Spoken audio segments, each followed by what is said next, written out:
உங்கள் தமிழ் சேனல். இன்று நாம் பார்க்க போவது மாதுளம் பழத்தின் மருத்துவ குணங்கள். மாதுளம் பழத்திற்கு மாதுளங்கம் என்ற பெயரும் உண்டு. மாதுளையில் இனிப்பு, புளிப்பு, துவர்ப்பு ஆகிய 3 ரகங்கள் உள்ளன. மாதுளையின் பழம், பூ, பட்டை ஆகிய அனைத்தும் மருத்துவ குணங்கள் நிறைந்து காணப்படுகின்றது. இதில் புரதம், கொழுப்பு, மாவு, தாது பொருள் போன்ற சத்துக்கள் அடங்கியிருக்கின்றன. இதனுடைய பயன்கள் பற்றி பார்ப்போம். புளிப்பு ரக மாதுளம் பழத்திலிருந்து 3 டீஸ்பூன் சாறு எடுத்து அதை தலை முழுவதும் எண்ணெய் தடவுவது போல பரவலாக தடவி வந்தால் பூச்சி வெட்டு உள்ள இடத்தில் நன்றாக முடி வளரும். 3 டீஸ்பூன் வெந்தயம், 2 டீஸ்பூன் துவரம்பருப்பு ஆகிய இரண்டையும் முதல் நாள் இரவே சுடுதண்ணீரில் ஊற வைத்து மறுநாள் அதை அரைத்து தலையில் தேய்த்து குளித்து வர முடி உதிர்வது நின்று வளர ஆரம்பிக்கும். மாதுளம் பழத்தின் தோல் பகுதியை நன்றாக காய வைத்து அதை பவுடராக்கி அதனுடன் பயத்தம்பருப்பு பவுடரை சம அளவு கலந்து தினமும் குளித்த பிறகு இந்த பவுடரை பூசி கழுவ வேண்டும். இவ்வாறு செய்தால் நமது உடலில் உள்ள துர்நாற்றம் நீங்குவதுடன் உடலும் குளிர்ச்சியாகிவிடும்.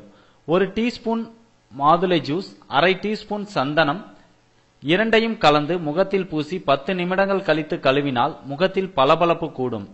ஒரு மாதுளம் பழத்தை 4ஆக வெட்டி அதில் ஒரு துண்டை தண்ணீரில் போட்டு கொதிக்க விட்டு ஆற வைத்து அந்த தண்ணீரில் கண்களை கழுவினால் கண் பொங்குவது உடனே நிற்கும்.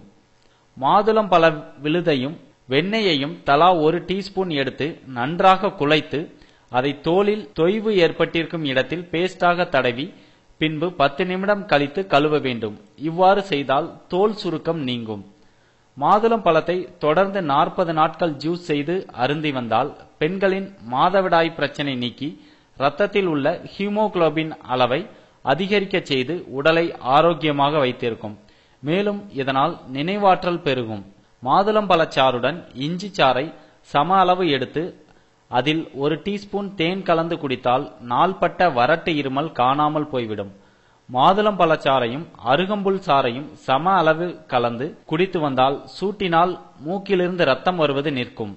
மாதுளம் பழம் சாற்றில் கற்கண்டு சேர்த்து சாப்பிட்டால் காய்ச்சலை தடுக்கும். மாதுளம் பழச்சாற்றினை ஒரு பாத்திரத்தில் விட்டு வெயிலில் சிறிது நேரம் வைத்து பின்பு அதை அருந்தினால் பற்களும் எலும்பும் உறுதியாகும். விக்கல் உண்டாகும் போது சாதாரணமாக மாதுளம் பழத்தை சாப்பிட்டால் விக்கல் நின்றுவிடும். மாதுளம் பழச்சாற்றில் தேன் கலந்து காலை ஆகாரத்திற்கு பின் சாப்பிட்டால் உடலில் புதிய ரத்தம் உற்பத்தியாகி உடலின் வலிமை கூடும்.